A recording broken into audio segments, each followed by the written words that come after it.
আমাদেরকে বলেছে তোমরা কি আমার থেকে বেশি নির্যাতিত? আমি যদি মেনে নিতে পারি তুমি কেন পারবা না? আমরা আমাদের নেতা কর্মীদেরকে বলতে চাই, আমি ওয়াদুদ ভূঁইয়া থেকে তুমি দিঘিনালার কর্মী কি বেশি নির্যাতিত? আমি যদি সহ্য করতে পারি, মেনে নিতে পারি, তুমি কেন পারবা? যে মতের, যে পথের, যে ধর্মের, যে বর্ণেরই হোক, আমরা বিএনপি দেখাই দেব, সূচনা করব।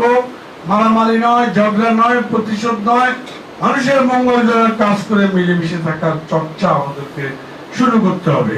আজকে আপনারা আমাদেরকে ভালোবেসে, জিয়াউর রহমান, খালেদা জিয়া, তারেক রহমানকে ভালোবেসে, তাদের কর্মকাণ্ড পছন্দ করে আপনারা যে বিএনপিতে যোগদান করছেন, সেই জন্য আমি অত্যন্ত আনন্দিত হয়েছি এবং খুব খুশি হয়েছি, গর্বিত হয়েছি। আপনারা কি খুশি হয়েছেন?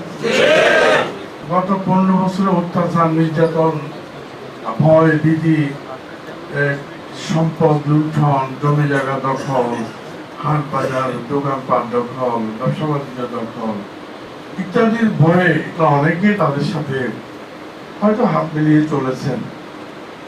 আমি আপনাদেরকে দোষ দেই না। আজকে দেখেন বেগম খালেদা জিয়া ওদের সাথে আপোষ করলে কিন্তু উনি মরতেন না, বেঁচে যেতেন। উনি আপোষ করেন নাই। ওনাকে বলা হয়েছিল আপনি জেলে যাবেন না দেশের বাইরে যাবেন। উনি বলছে আমার দেশের বাইরে কোনো ঠিকানা নাই, এটা আমার মাটি, এই মাটিতে আমার ঠিকানা, এই দেশের মানুষই আমার পরিবার, এদের সাথে আমি থাকবো, তোমাদের যা খুশি ভালো লাগে করো। ওনাকে জেলখানা নিয়ে গেল, সেখানে ওনাকে স্লো পয়জন মানে ধীর গতির বিষ প্রয়োগ করা হলো। আস্তে আস্তে ওনার লিভার পথা শুরু করলো, যে বিষ প্রয়োগ করলে 2-3 বছর পরে গিয়ে মানুষ ক্ষতিগ্রস্ত হয়। নেত্রী যদি চিকিৎসা পেত, আওয়ামী লীগ সরকার চিকিৎসার সুযোগ দেয় নাই, তাহলে কিন্তু তিনি হয়তো আরো কিছুদিন অন্তত আরো 10 বছর হয়তো আমাদের সাথে যেতেন। আমাদের এখন গড়াই অনেক বেড়েছে।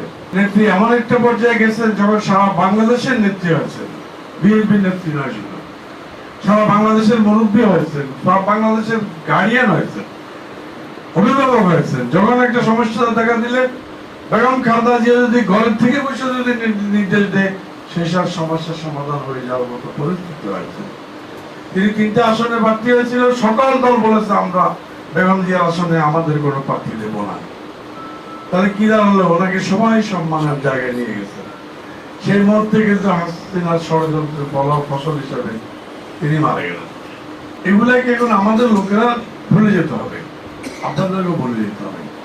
কারণ আমাদের নেতা তারেক রহমান, আমাদের নেত্রী জেলে যাওয়ার আগে যেটা বলেছেন সেটা হলো এই যে প্রতিশোধ প্রতিশোধ প্রতিশোধ নেওয়ার দিন শেষ করতে হবে, বন্ধ করতে হবে। আওয়ামী লীগ 16 বছর আমাদের উপরে নির্যাতন করেছে, প্রতিশোধ নিয়েছে। কাউকে না কাউকে প্রতিশোধের রাজনীতি বন্ধ করতে হবে। যদি তারা নির্যাতন করলো, আমরাও করলাম, ওরাও করলো, পরে যারা আসলো তারা করলো, তাহলে কি দাঁড়াবে? প্রতিশোধ নিতে নিতেই আমাদের দিন চলে যাবে, বছর চলে যাবে, মাস চলে যাবে, সরকার বিদায় হবে, সরকার আসবে, দেশের এবং এলাকার কোনো কাজ হবে না, মানুষের কোনো মঙ্গল হবে না। তাই তারেক রহমান খালেদা জিয়ার নির্দেশে এবং তারেক রহমান দুজনে মিলে সিদ্ধান্ত নিয়ে আমাদেরকে জানিয়েছেন যে আমরা প্রতিশোধের রাজনীতি করব না। আমাদেরকে বলেছে তোমরা কি আমার থেকে বেশি নির্যাতিত? আমি যদি মেনে নিতে পারি তুমি কেন পারবা না? আমরা আমাদের নেতা কর্মীদেরকে বলতে চাই, আমি ওয়াদুদ ভূঁইয়া থেকে তুমি দিঘিনালার কর্মী কি বেশি নির্যাতিত? আমি যদি সহ্য করতে পারি, মেনে নিতে পারি, তুমি কেন পারবা না? বাংলাদেশের সুদূর প্রসারী মঙ্গলের জন্য আমাদের এখন মিলেমিশে থাকতে হবে এবং আমাদের স্লোগানই হলো মিলেমিশে গড়ব দেশ। যে মতের, যে পথের, যে ধর্মের, যে বর্ণেরই হোক, আমরা বিএনপি দেখাই দেব, সূচনা করব। মারামারি নয়, ঝগড়া নয়, প্রতিশোধ নয়, মানুষের মঙ্গল জয়ের কাজ করে মিলেমিশে থাকার চর্চা আমাদেরকে শুরু করতে হবে।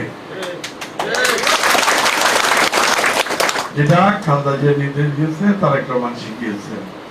তারেক রহমানের মাকে যারা মেরে ফেললো, তারেক রহমানের কোমর যারা ভেঙে দিল, 70 বছর চিকিৎসা দিতে হইলো, তিনি দেশে আসার পরে কোটি কোটি মানুষের সামনে একবারও তাদের নাম উচ্চারণ করলো না, কতটা বিনয় হইলে, কতটা উদার হতে পারলে, কতটা বড় দিল হইতে পারলে।